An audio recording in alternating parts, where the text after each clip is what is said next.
The baby gorilla sits alone, his small arms wrapped around his knees, dark eyes scanning the edge of the enclosure. Other juveniles chatter and swing from low branches, but he stays still, quiet, withdrawn. Zoo staff have tried everything to get him to play again, but since his mother's death weeks ago, he's barely moved. Visitors pass by, unaware of the grief beneath that soft fur. And no one expects what's about to happen. It's mid-morning, and the zoo bustles with the noise of a field trip.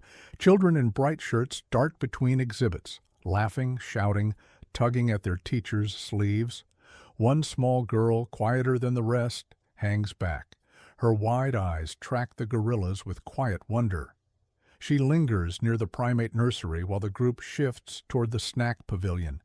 Then she sees it, a side gate near the rear observation deck, slightly open. Probably left that way during morning maintenance. No alarms, no guards. Just enough of a gap to tempt a curious mind. She glances back at the chaperones. No one notices. Without a word, she slips through. The air changes instantly, damp, earthy. She steps into a narrow passage lined with low stone walls. Through a wide opening ahead, a lush enclosure opens into view, trees, ropes, patches of tall grass. And sitting on a mossy log near the center is a small gorilla. He lifts his head. They lock eyes. No movement, no sound. The girl steps forward slowly, shoes crunching over gravel, rain from the night before still puddled in the dirt. The gorilla rises, but not in fear. His head tilts curiously, his lips twitching in something almost like recognition. Then the impossible happens. He walks straight toward her. Behind the glass, a lone volunteer on patrol drops her clipboard. Her mouth opens in a silent scream as she scrambles for her radio. "We've got a child in the enclosure. I repeat, a child inside the gorilla nursery." Alarms flare behind the scenes. Zookeepers sprint from the staff wing. A supervisor curses under his breath as he fumbles with keys to the service gate. But inside the habitat, none of that matters. The little girl extends her arms, and the baby gorilla wraps his around her. It isn't violent, it isn't wild. It's a hug, tender and long, his small head resting on her shoulder. The child stands frozen, her eyes closing slowly, as if something heavy inside her has suddenly lifted. Her hands reach up and curl gently into his fur. By the time staff reach the edge of the enclosure, they're too stunned to speak. The gorilla won't let go, and the girl, silent since the start of the field trip, leans her cheek into his. Outside the nursery, keepers stare, paralyzed by what they see. No one dares move. No one dares interrupt, because in that single, quiet moment, something invisible has passed between them, something no one can name, but everyone can feel. The baby gorilla clings tighter, pressing his face against the girl's shoulder as the world around them spins into chaos. Keepers surround the enclosure, radios crackling, voices raised in panic. Parents and teachers gather behind the outer fence, gasping, shouting the girl's name. Someone calls for emergency backup. Someone else fumbles for tranquilizer equipment, but no one moves yet. Because despite everything they know about wild animals, not a single soul can look at that hug and see danger. The girl's small hands curl deeper into the gorilla's damp fur. Her face, pale and solemn, rests against his tiny, strong body. No tears, no screams. Just two lost souls, locked together against a storm no one else can see. "Get the head keeper," someone barks over the rain-drenched intercom. A young volunteer inches closer with a rescue net, but a supervisor holds out a firm hand. "Wait," he says. His voice shakes. "Just wait." Inside the nursery, time slows. The little gorilla lets out a sound, a low, rumbling purr almost like a cat's, a vocalization of pure comfort. His arms, though small, hold a strength that surprises everyone. The girl hugs back with all the fierceness of a heart that has too much love bottled up inside, and still she says nothing. The staff watches, torn between training and instinct. Rulebooks say immediate extraction. Protocol says call animal control. But something about the scene makes them hesitate, makes them ache. This isn't aggression. This isn't fear. It's grief, finding its reflection. The lead keeper, an older man with years of experience, finally arrives. He freezes when he sees them, child and gorilla entwined, motionless in the center of the habitat. His eyes widen, recognizing the young male instantly. Rescued months ago from a brutal poaching raid. His mother, killed. His first days spent clinging to zookeeper arms, inconsolable. And now, clinging again. But to a little girl. One of the junior keepers edges forward. Should we try to separate them? The head keeper shakes his head slowly. Not yet. Movement could trigger panic. If the gorilla felt the girl being torn away, he might cling harder or worse, lash out in confusion. And the girl herself? She shows no signs of fear. If anything, she seems rooted there by something far deeper than instinct. A chaperone finally identifies her, 8 years old. Quiet, reserved. Foster care placement just 6 weeks ago after a tragic accident took her parents. The realization cuts through the keepers like a blade. 2 young beings, 2 devastating losses, 2 souls colliding by pure, heartbreaking chance. The lead keeper wipes rain from his face and issues new orders. No sudden moves. Call the zoo psychologist. We handle this carefully. He steps closer, voice soft. Hi there, sweetheart, he says to the girl. You're very brave. The girl lifts her head slightly, eyes shining. She presses her cheek once more to the gorilla's chest. The message is clear. She's not afraid. And the gorilla has no intention of letting her go. The zoo psychologist rushes into the control room, breathless, dripping from the rain. Staff crowd around the monitors, showing the live feed. The little girl and the young gorilla still locked in an unwavering embrace. Radios crackle with updates, but inside the nursery, nothing has changed. It's as if time, grief, and memory have stitched them together into one fragile moment. The psychologist leans close to the glass, studying every detail, the gorilla's tight grip, the girl's trusting stillness. Something deeper is happening here. This isn't chance, it's recognition.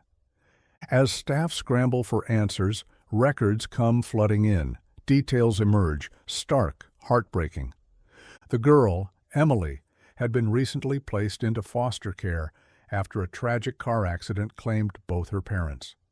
Barely speaking since, withdrawn from her classmates, always clinging to a small, tattered blanket until today. The gorilla's file mirrors her own, found clutching the lifeless body of his mother after poachers raided their family in the Congo, smuggled, rescued, relocated. His adjustment at the zoo had been slow, painful.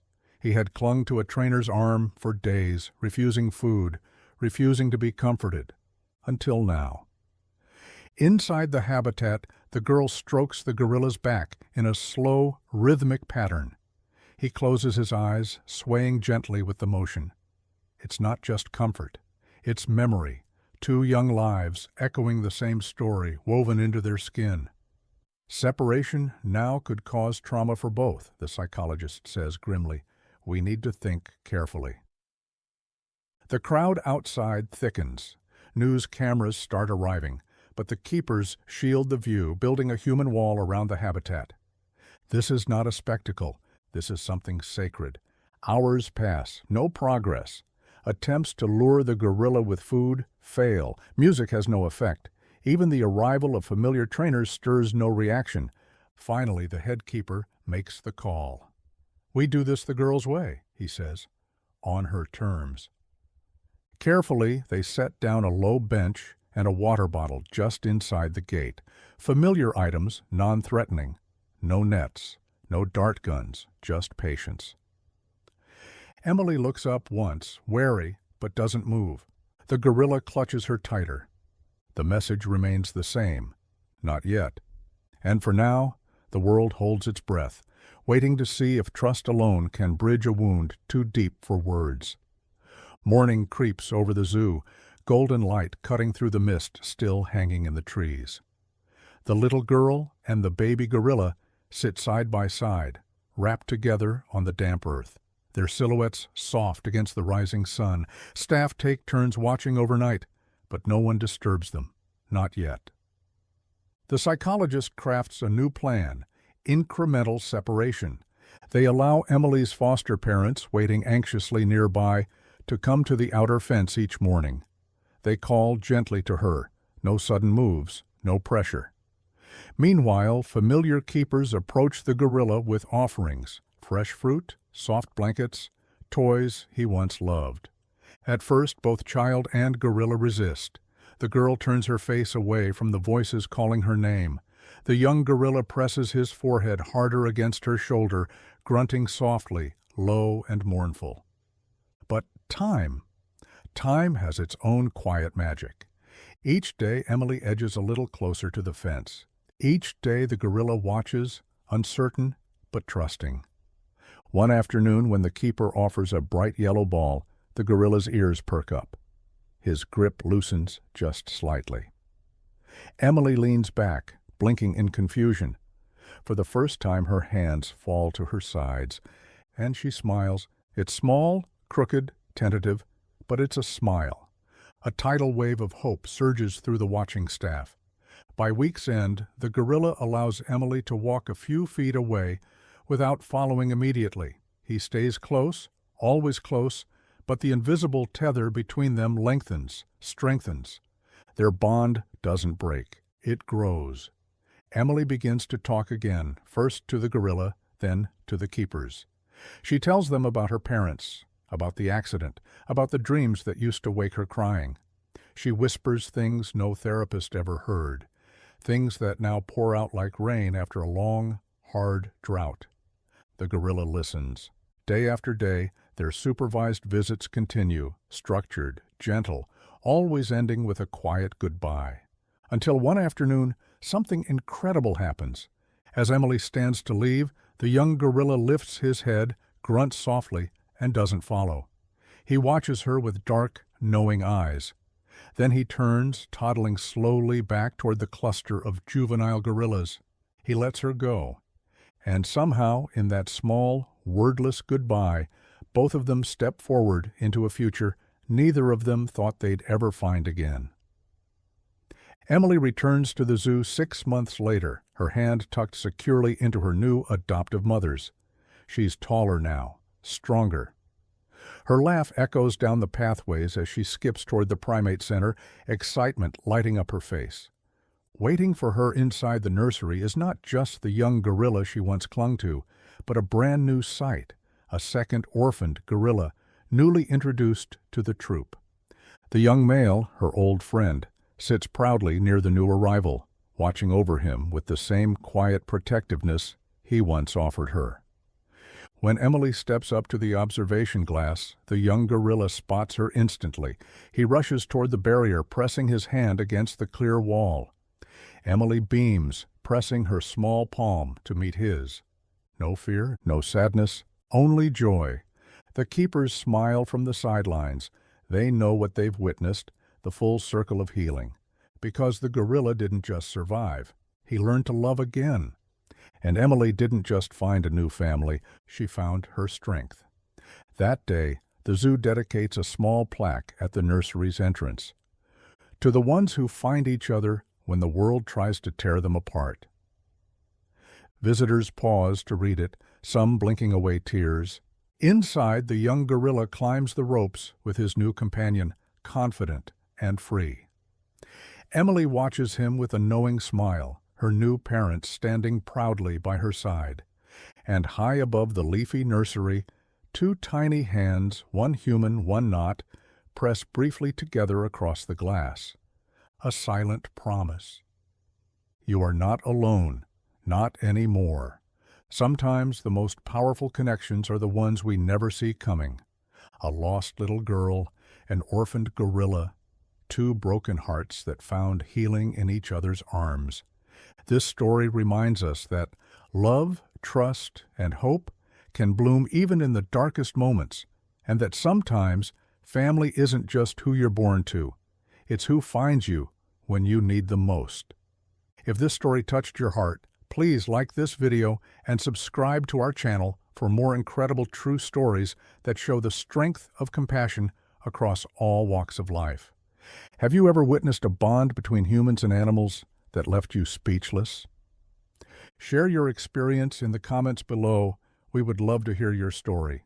Thank you for watching. Stay kind, stay hopeful, and remember, sometimes the smallest gestures change the world.